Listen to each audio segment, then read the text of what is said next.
Hey guys, it's Olivia and welcome back to Live in Literature. Thank you so much for the love and support I received in my last video, and if you have not seen it yet, feel free to head on over to my channel to check it out.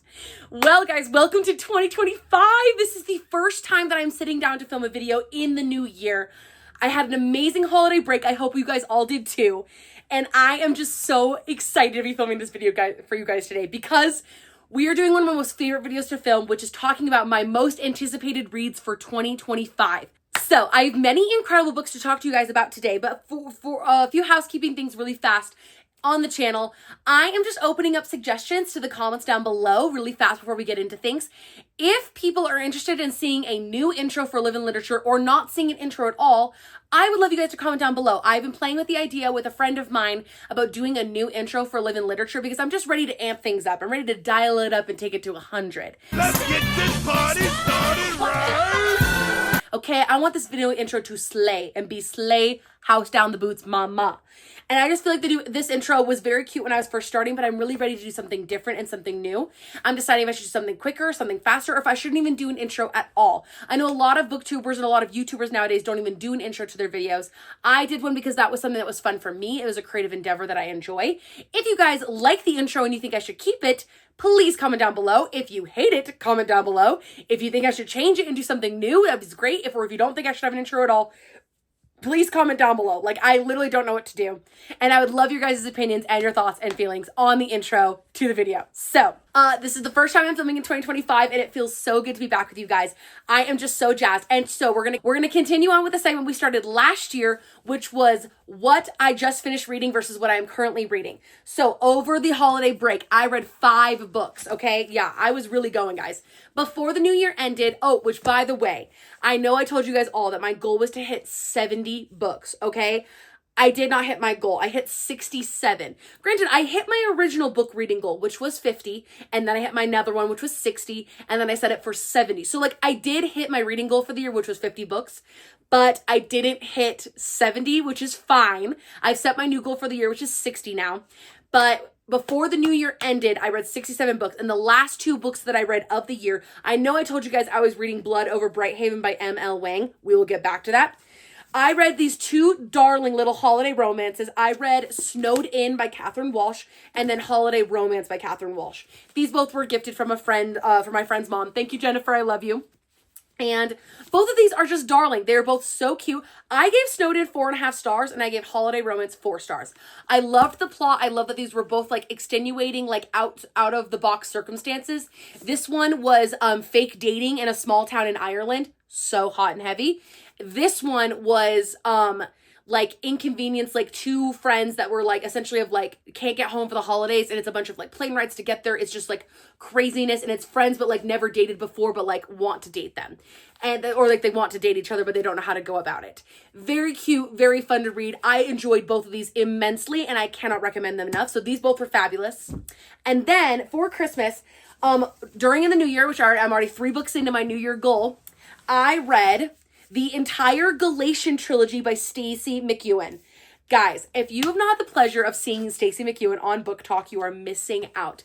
I love that girl. She is so funny. I've been watching her like literally since like the pandemic started. Like when the pandemic happened back in 2020, I started watching her on YouTube, or not on YouTube, on Book Talk. And I just thought she was so funny, and she would always do these funny book skits, and I thought she was literally hysterical. And then when she decided to write her own book, I was like, oh my gosh, good for her. Happy she's doing it.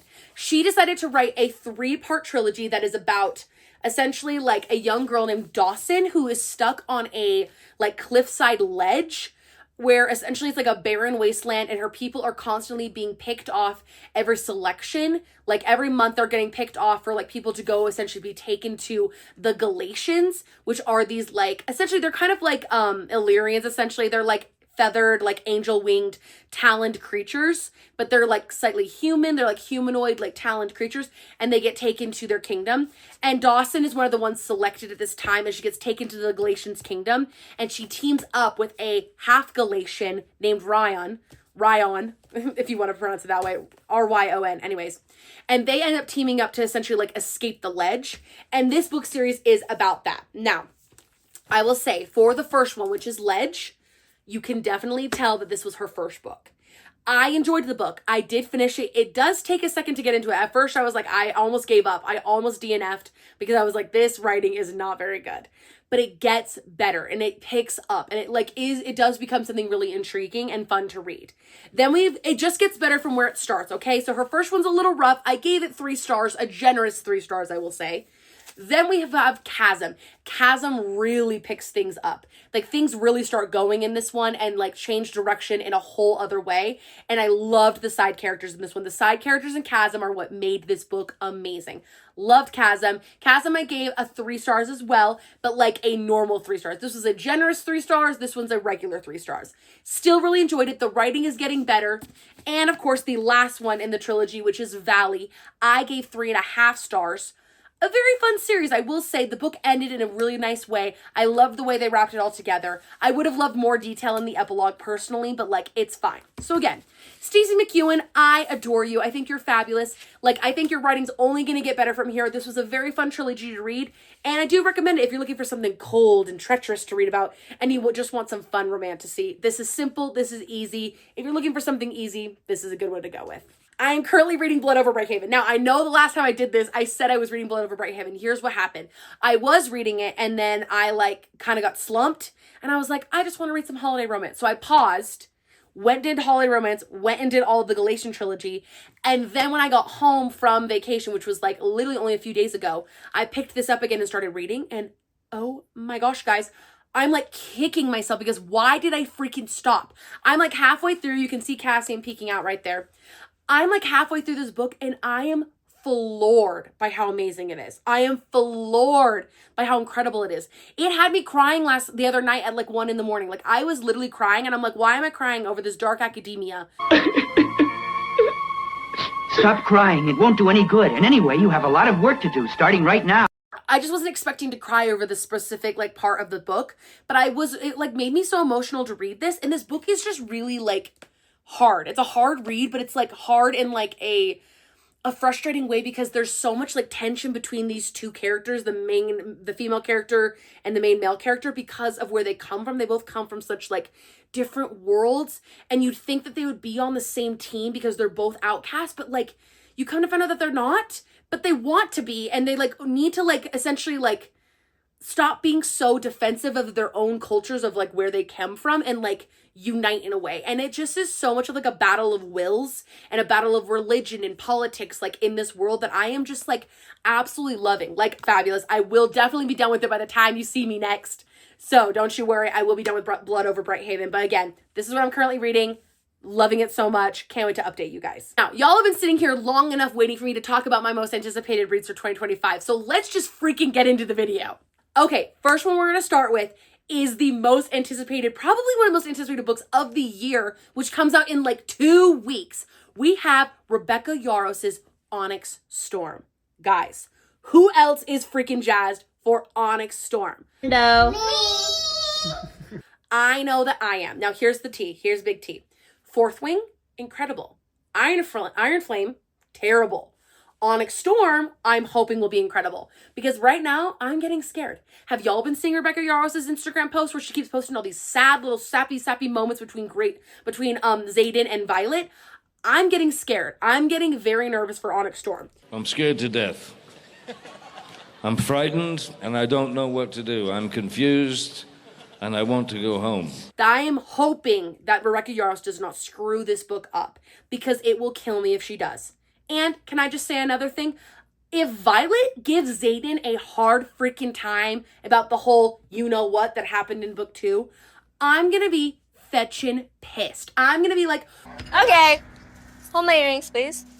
We keep it gangsta. We keep it gangsta. I'm so sick of these two people fighting all the freaking time. Like, can they just be on the same side about one freaking thing? Listen, like, I'm just frustrated, but I know that it's going to go in an incredible direction. I'm very nervous to read this book, but I'm also extremely excited. I hope that it goes well. Fingers crossed for Onyx Storm. I hope you're all looking forward to reading it as much as I am. Okay, the next one that I want to talk about. Well, I'm going to just mention this in one fell swoop. Guys, who here has read Hermione fanfiction? Any takers? Any takers for anyone who's read Hermione fanfiction?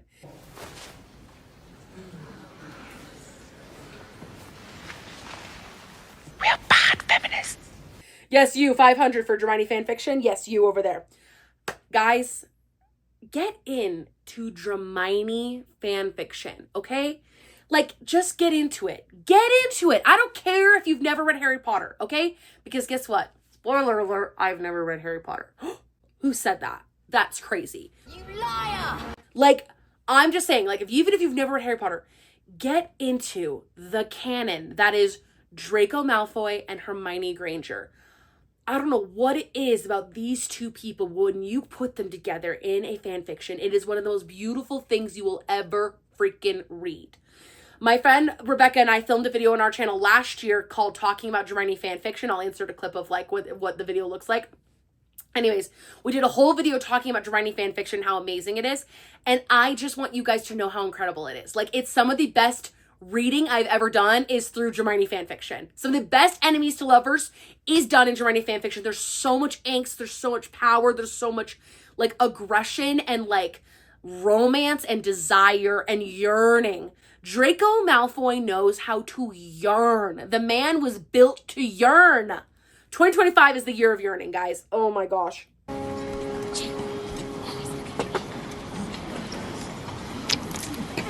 And so I am so thrilled that these three fanfiction authors who started with fanfictions on AO3 are now getting the chance to traditionally publish their books. Obviously, they are no longer going to be canon like Hermione. They're going to be new characters with new names and new backgrounds and all of that. But I love that the idea from the story came from Hermione fanfictions. And we've got, count them, not one, not two, but three. We have got three Hermione fanfictions, extremely famous Hermione fanfictions that are going to be published traditionally this year. The first one is no surprise to anyone. We have, by Miss Senlin Yu, Manacled is being turned into Alchemized. Again, it is based off of, literally, I would say the most famous Hermione fanfiction of all time is Manacled. If you have not read Manacled, which I haven't yet, I am ready to read it. I finally downloaded it on my Kindle. It is no longer found on AO3 because it's being traditionally published. I downloaded Manacled, and I know it's going to be a read that will kill me. I genuinely know that already. Like, I already know I'm going to not be okay after I read Manacled, but I want to read it before I read Alchemized because I want to have something that I'm going into kind of knowing what the story is. Essentially, like, if you know nothing about Hermione fanfiction, essentially, it's like if Harry Potter and The Handmaid's Tale mixed together. It's brutal. It's horrifying. It's some of the darkest. I've, like, heard from many people that it is extremely dark. But I want to read it because I know that it's going to literally ruin my life, but also make me a better person. So, The Alchemized is coming out this year. Then we have The Irresistible Urge of Falling for Your Enemy by Bridget Knightley. This is also based off of, like, I think it's Draco Malfoy and the mortifying ordeal of falling in love or falling for your enemy or something like that. That fanfiction I've actually never read also, but it is essentially going to be about a young man who, like, has this illness and this, like, disease. He's part of an assassin's guild, and there's like rival guilds or like rival assassins and stuff, and he needs help from the rival guild of like one of the healers that's in a different guild. And it's this girl who's a healer, and she needs funding for her program for healing, and so she ends up like healing him as like her project. And these two like rival like assassins guild people end up having to like work together. And it's based off of that Hermione fanfiction between Draco and Hermione. And I am literally so excited to read this one. Bridget Knightley, I'm like so pumped. It's going to be incredible. It's going to be amazing. I know it's going to change lives. And the last one is Rose in Chains by Julie Soto. This one is based off of the fanfiction called The Auction. This one's also not found on AO3 anymore because it is it's gone now because it's being traditionally published. Rose in Chains. Guys, I don't think I can recommend The Auction to anyone. I read The Auction. I just don't think I can recommend it to anyone. Like, it is, the plot is sick. Like, it is, I remember reading The Auction on AO3 and being absolutely horrified and disgusted. Disgusting! But also, it's like, it serves. Like, it's dark. I'm talking like, I'm not talking morally black anymore. I'm talking like morally devil. Like, it's literally in the pits of hell morally, like morally not okay.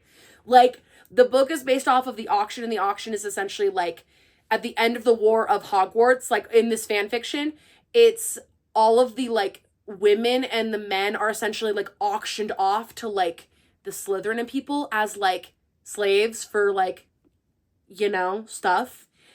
What the hell is even that? It's crazy. Like, it's crazy. And so the plot of like this book, Rose in Chains, is also based off of the auction, which is like actually insane.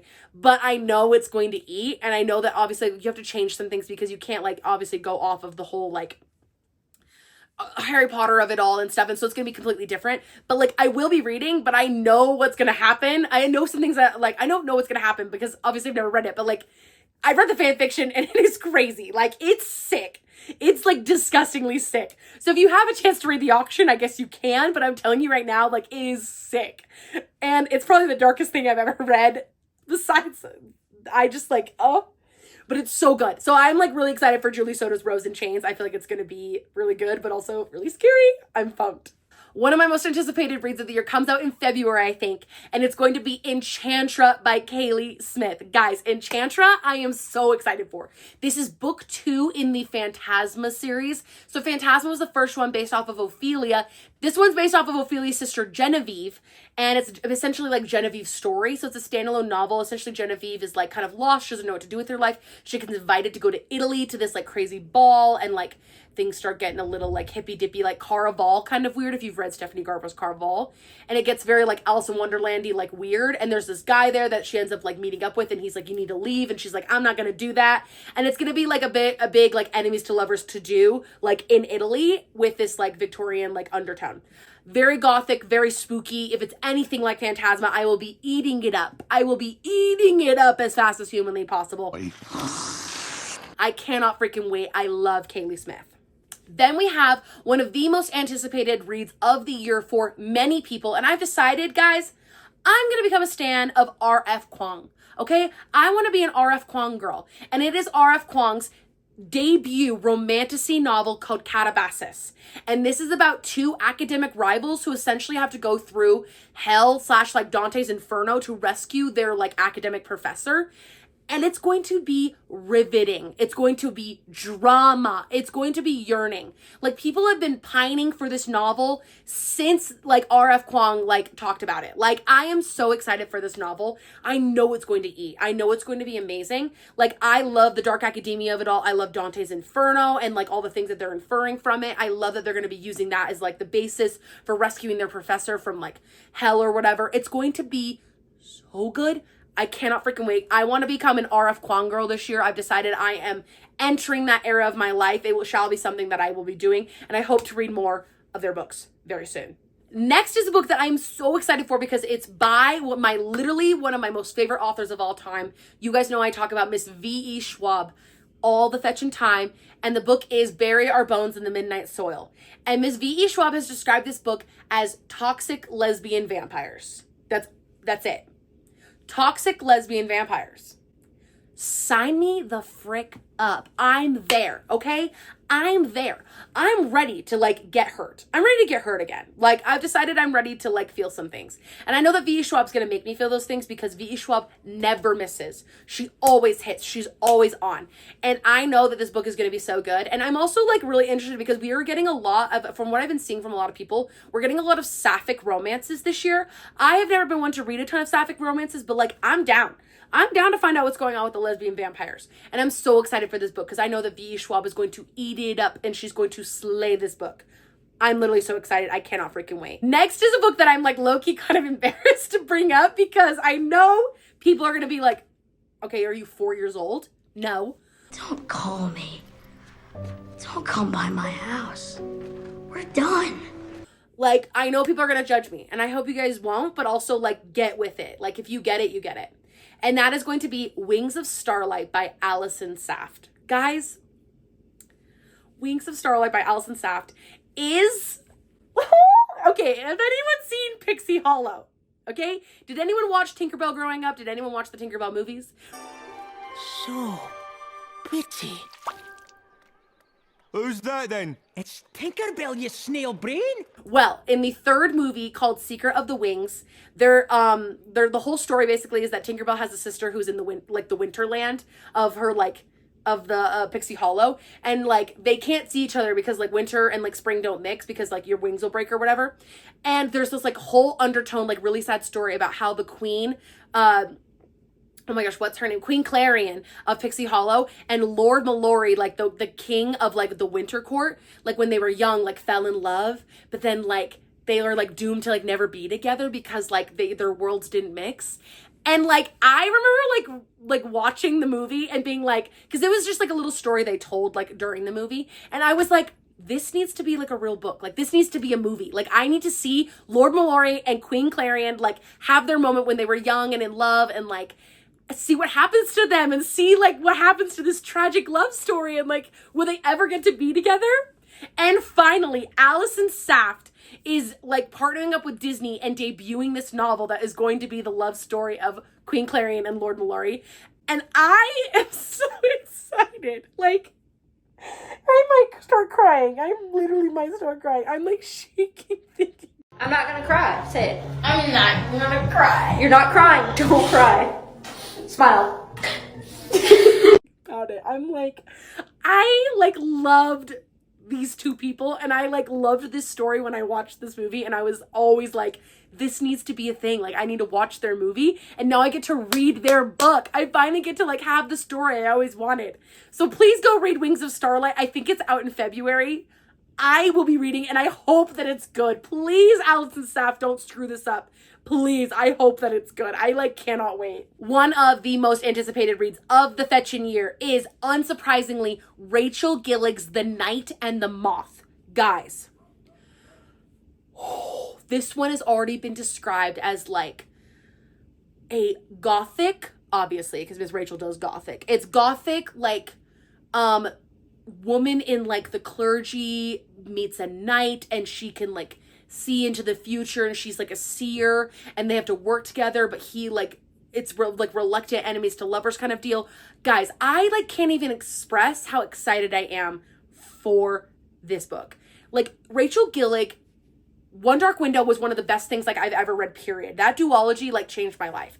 And I love how she writes a deeply gothic, entrenched in like fog and like cynicism and like lust and romance, but also it's just like, it's very like soft. It's not like so aggressively done, but I think she just does a great job of like combining all those things that people like and creating a beautiful story. And I know that it's going to be beautiful, and I'm literally so excited to read this book. Like it's going to be incredible. I am so excited. Really fast, we must not forget one of the most anticipated reads of this year, and I am so excited to read it, and that is Sunrise on the Reaping by Suzanne Collins. Guys, it is the second prequel in the Hunger Games series that we are getting, and it is going to be Haymitch Abernathy's story. Guys, I'm a Hunger Games stan, okay? When I was 13, I was a Hunger Games girl. I wore an iron-on Josh Hutcherson shirt to the premiere of the Hunger Games, okay? I love the Hunger Games. If it weren't for the baby. All right, this is new. Calm down. This is news to all of us. And I loved The Ballad of Songbirds and Snakes. I thought it was better than the Hunger Games series altogether. Like, I was like, this book slays.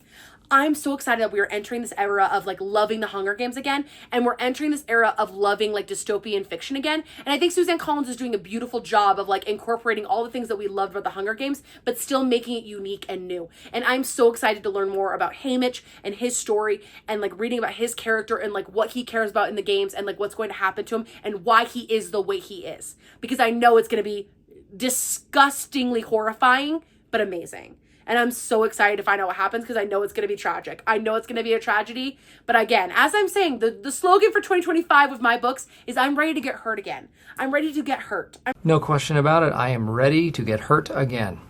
I'm ready to hurt and to feel and to cry with my characters. I'm ready to get hurt. And so I'm very excited for Sunrise on the Reaping. I know it's going to be big slay.